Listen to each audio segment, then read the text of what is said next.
آج ہم بات کریں گے پاکستان اور پاکستان سے باہر کچھ اہم مدے ہیں، بہت اہم امپورٹنٹ ٹاپکس ہیں جس کو جو چل رہے ہیں اس وقت کرنٹ ایشوز، اس کے اوپر بات کریں گے. اور ہمیں ہمارے پروگرام میں جوائن کر رہے ہیں بیرسٹر حامد باشانی صاحب. بیرسٹر صاحب، thank you so much for joining my show. آپ کا شکریہ، تھینک یو. بڑی خبر جو کہ کل سے چل رہی ہے اور وہ یہ ہے کہ پاکستان نے جو رشیا سے آئل منگوانا تھا وہ آ گیا، پہنچ بھی گیا ہے، بلکہ اب وہ ریفائنری تک بھی پہنچنا شروع ہو گیا. اور اس کی ڈیٹیلز کچھ یوں ہیں کہ اس میں ہم نے کوئی 3,000 ٹن تیل پاکستان ریفائنری میں ابھی تک منتقل کر دیا. اور ویسے تو 45,000 میٹرک ٹن جو شپ پہنچا وہ یہ ہے. 183 میٹر لمبا جہاز ہے اور آپ کو پتا ہے کہ کوئی یہ ہمیں 1 مہینہ لگا اس جہاز کو یہاں تک پہنچنے میں. لیکن اس سے بھی یہ تو اس کی ڈیٹیلز ہیں. اس کی سب سے اہم ڈیولپمنٹ یہ ہے کہ جو پاکستان نے پہلی مرتبہ اس کی پیمنٹ کی ہے وہ چائنیز کرنسی یوان میں کی تھی، جو خبر اس وقت ہر جگہ چل رہی ہے. تو میرا تو آپ سے سوال یہ ہوگا کہ ایک تو یہ بتائیے گا کہ کیا یہ جو تیل آ گیا اس کے بارے میں کہا جا رہا ہے کہ پاکستان کی مشکلات آسان ہوں گی اکانومی کی اور اس طرح کی، یہ بھی کیا آپ ایسا دیکھتے ہیں؟ اور جو پیمنٹ ہوئی ہے دوسری کرنسی میں اس کو بھی کیسے دیکھتے ہیں؟ دیکھیں جی، یہ رشین تیل آنا اور دوسری کرنسی میں اس کی پیمنٹ ہونا، یہ بنیادی طور پہ ایک ہی طرح کا پیکیج ہے، جس کا مطلب یہ ہے کہ یہ جو پاکستان کے اندر ایک نیا رجحان ڈیولپ ہوا ہے گزشتہ 1-1.5 سال میں، بلکہ 2-3 سالوں میں، یہ اس کو ریفلیکٹ کر رہا ہے. لیکن یہ سب کچھ جو ہو رہا ہے، میں سمجھتا ہوں کہ وہ جو کہتے ہیں نا کہ اٹس ٹو لیٹ، یہ ٹو لیٹ والی بات ہے. یہ آپ دیکھیں کہ جو رشین آئل ہے اس کو انڈیا کتنے عرصے سے لے رہا ہے، اور نہ صرف انڈیا اس کو لے رہا ہے بلکہ انڈیا اس کو ریفائن کرنے کے بعد کہیں یورپین ملکوں کو بھی سپلائی. پاکستان کے اندر ظاہر ہے یہ بات نہیں کہ لوگوں کو انفارمیشن نہیں تھی کہ روس کا تیل سستا ہے، یا یہ کہ یہ ہمیں بھی کسی نہ کسی طریقے سے اگر انڈیا کر رہا ہے تو ہمیں بھی کرنا چاہیے، بلکہ ان کا یہ تھا کہ وہ جو یونائٹڈ اسٹیٹ آف امریکہ اور چین کے درمیان ان کی جو ڈپلومیٹک پوزیشننگ ہے وہ اس طرح کی تھی کہ وہ اس طرح کا کوئی قدم اٹھانے سے قاصر تھے. جیسا کہ آپ نے دیکھا ہوگا کہ لاسٹ ٹائم جب سابق پرائم منسٹر نے روس کا دورہ کیا تھا تو اس وقت جو ہے اس کے خلاف کتنا بڑا ایک رد عمل ہوا تھا، چونکہ اس وقت تک بھی پاکستان کی وزارت خارجہ یہ سمجھ رہی تھی کہ ہم سکسیسفلی امریکہ اور روس دونوں کو بیوقوف بنا سکتے، اور فار دیٹ پرپز ہم انٹرنیشنل اوپینین کو بھی مس گائیڈ کر سکتے، مینیپولیٹ کر سکتے ہیں. اس وقت تک ان کی یہی رائے تھی، اور اس میں وہ یہ سمجھ رہے تھے کہ ہم جو ہے وہ امریکہ سے بھی فائدہ اٹھائیں گے کیونکہ وہ بڑی حد تک ناگزیر ہے. ہماری جو ملٹری اکوپمنٹس ہیں، ارسنل ہے، ان کے پرزے ہیں، اس سے جڑی ٹیکنالوجی ہے، اس سلسلے میں ہم جو ہے یونائٹڈ اسٹیٹ آف امریکہ پہ ڈیپینڈ کرتے ہیں، تو اس لیے اس کے ساتھ ٹوٹل ڈسکنیکٹ جو ہے وہ ہم افورڈ نہیں کر سکتے. لیکن ایٹ دا سیم ٹائم جو ہے ہم روس اور چین وغیرہ کے ساتھ، یعنی جو لوگ یونائٹڈ اسٹیٹ آف امریکہ کو چیلنج کرتے ہیں، ہم ان سے بھی فائدے اٹھائیں گے. لیکن فائنلی گزشتہ کچھ عرصے سے 6-7-8 مہینے سے، جس میں کچھ سیکرٹ لیک ہوئے، کچھ خود جو ہے پاکستان کی جو رولنگ ایلیٹ ہے اس کو احساس ہوا کہ اس طریقے سے ہمارا چلنا جو ہے وہ آسان نہیں ہوگا، تو انہوں نے پھر جو ہے وہ اوپنلی یہ سٹینڈ لیا کہ ہم روس سے تیل لیتے ہیں. اس کا ایک پہلو تو یہ ہے جس کا مطلب ہے کہ ہم امریکی ناراضگی یا ان کی کسی طریقے سے بھی ایک طرح کی جو ہے وہ سمجھ لیں کہ اپروول کے بغیر اس طرح کا قدم جو ہے وہ اٹھا سکتے ہیں. اس کا جو دوسرا پہلو تھا، اس میں بڑی ایک انٹرنیشنل پالیٹکس انوالو ہے. ظاہر ہے یہ سارے ملک جو ہیں ان کے ہاں ڈالر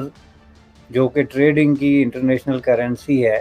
وہ سب کے لیے ایک پرابلم ہے. وہ روس کے لیے بھی پرابلم ہے، پاکستان کے پاس تو ہے ہی نہیں سرے سے، اور ممکن ہے پاکستان صرف اس ایک شپ منٹ کا بھی جو ہے وہ ڈالر میں پیمنٹ کرنے کی پوزیشن میں نہ ہو اپنے سارے خزانے خالی کر کے. تو اسی طرح چین کے اندر بھی ہے، اور یہ سارے ملک جو ہیں وہ سائیڈ لائن پہ یہ کوشش کر رہے ہیں کہ وہ یا تو اپنی چیزوں کو ایکسچینج کریں یا پھر ان کے بدلے میں اپنی کرنسیز کا استعمال کریں ڈالر کے بجائے. اور یہ پالیسی جو ہے اس کو اب بہت عرصہ ہو گیا ہے جو کہ یونائٹڈ اسٹیٹ آف امریکہ کے خلاف جو روس اور چین کی ایک جنگ ہے جو کہ اب ایک باقاعدہ پراکسی وار کی شکل اختیار کر چکی ہے یورپ میں یا یوکرین وغیرہ میں، اس کو جو ہے وہ سامنے رکھتے ہوئے انہوں نے اس طرح کی ٹریڈنگ جو ہے لوکل کرنسیز میں یا روسی روبل یا چینی یان یا اس طرح کی کرنسیز میں کیا، جو کہ پاکستان نے بھی جس سے فائدہ اٹھایا. لیکن یہ پاکستان کے لیے لمحہ فکریہ ہے کہ یہ اپنے روپے میں جو ہے کرنسی میں کیوں نہیں پیمنٹ کر سکتا تھا. اس کی وجہ یہ ہے کہ ظاہر روسیوں کے لیے پاکستانی روپیہ جو ہے اس کی کسی بھی طریقے سے کوئی استعمال نہیں ہے.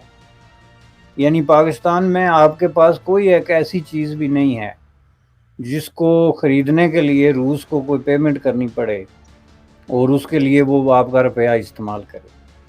اس کے بجائے روس جو ہے اس وقت بہت زیادہ ڈیپینڈنٹ ہے چائنا کی سپلائی چین پہ. چائنا کی طرف سے اس کے ملیٹری اکوپمنٹ سے لے کے ٹیکنالوجی سے لے کے بہت ساری چیزوں پہ جو ہے ان کی ڈیپینڈنسی ہے، جس کی لیے اس وقت ان کے لیے سب سے امپورٹنٹ ترین کرنسی جو ہے وہ ڈالر کے بعد اگر کوئی ہے تو وہ چینی کرنسی ہے. تو اس لیے انہوں نے خود ہی ان کو ظاہرہ یہ کہا ہے کہ آپ جو ہے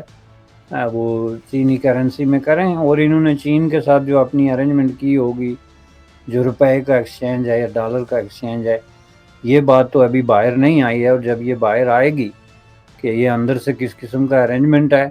اور اس کا الٹیمیٹلی فائدہ کس کو اور نقصان کس کو ہو رہا ہے. دیکھیں یہ جو پاکستان میں اس طرح کی چیزیں ہیں، پاکستان کی لیڈرشپ کا یہ بہت بڑی بدقسمتی رہی ہے رولنگ ایلیٹ کی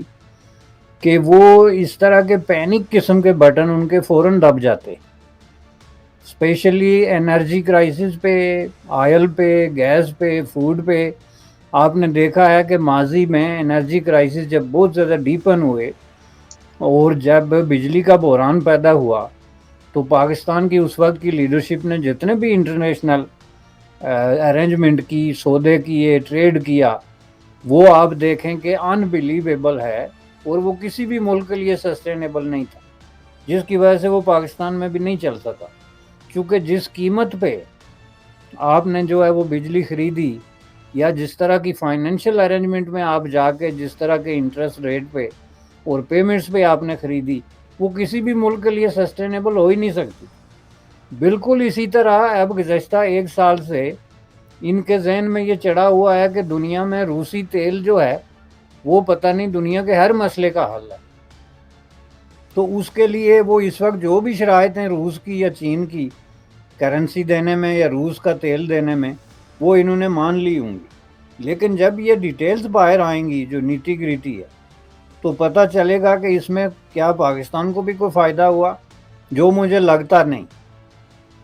سر اگر آپ کو اجازت دیں تو میں آپ کو تھوڑی سی ڈیٹیلز بتا دوں. ایکسپریس ٹریبیون میں تھوڑا اس کے حوالے سے پبلش ہوا، وہ یہ کہہ رہے ہیں کہ Pakistan had opened the letter of credits LCs in the bank of China to make the payment due to shortage of dollars in the country. اور اس میں US اینڈ رشیا جو ہے اور یوکرین کا جو ایشو ہے جو آپ نے کہا وہی اس میں بھی ہے کہ اس ایشو پر جو ہے وہ کس طریقے سے یہ ہے کیا گیا. بس اس میں اتنی ڈیٹیلز آئی ہیں ابھی تک. بالکل، لیکن اس میں مزید ڈیٹیلز چاہیے کہ جب یہ پورا پیکج کے طور پہ آپ اس کو ڈسکس کریں گے نا، یہ پورا جو آئل پیکج ہے، تو اس میں پتہ چلے گا کہ اصل بینیفیشریز کون ہیں اور یہ جو کرنسی کے حوالے سے ہوا ہے اس میں بینیفیشریز کون ہیں، کمیشن کتنے ہوئے اس میں انوالو ہیں، کہاں کہاں وہ تقسیم ہوئے. تو پھر آپ کو اندازہ ہوگا کہ یہ سارا کوئی جو ہے وہ کوئی پاکستان کے عوام کی ویلفیئر یا ان کو سستا تیل فراہم کرنے کے لیے نہیں ہے، جس طرح کے ماضی میں الیکٹریسٹی کے حوالے سے دعویٰ کیا جاتا تھا جو جھوٹا ثابت ہوا. بنیادی طور پہ میرے کہنے کا مطلب یہ ہے کہ پاکستان کی رولنگ ایلیٹ جو ہے وہ کوئی بھی ہو، وہ اس حد تک ڈسکریڈٹ ہو گئی ہے عوام کی نظروں میں اپنے ریپیٹڈ قسم کے جھوٹس اور فراجولنٹ قسم کی ٹرانزیکشنز کی وجہ سے کہ اب لوگ ان پہ اعتبار کرنے کے لیے تیار نہیں ہیں انلیس کہ ان کو کسی چیز کا پورا جو ہے وہ ڈسکلوجر دیا جائے کہ کوئی ڈیل جو ہوئی ہے کیا ہوئی ہے اور کیوں ہوئی ہے. ہم اس کو اسی طرح لیتے ہیں نا کہ کیونکہ انڈیا نے وہاں سے بہت بڑے پیمانے پر تیل لیا تو ہم نے کہا کہ جی ہم بھی لے رہے ہیں اب ہم. لیکن کیا اس ایک یہ جو ہوا ہے اگریمنٹ اور اس کے بعد تیل پہنچ گیا تو اس کے بعد آپ بھی ایسا سمجھتے ہیں کہ یہ پاکستان کی مشکلات اور اکانومی کی جو سچویشن ہے اس میں کمی آئے گی یا یہ آگے بھی بڑھے گا سلسلہ اور اب ہمارا اسی طریقے سے سلسلہ شروع ہو جائے گا؟ کچھ اس طرح کے آپ برائٹ چانسز دیکھ رہے ہیں یا نہیں؟ دیکھیں جی، پہلی بات یہ ہے کہ پاکستان گزشتہ کئی سالوں سے سیکریسی میں لپٹا ہوا اور نان ڈسکلوجر پہ بیس کرنے والا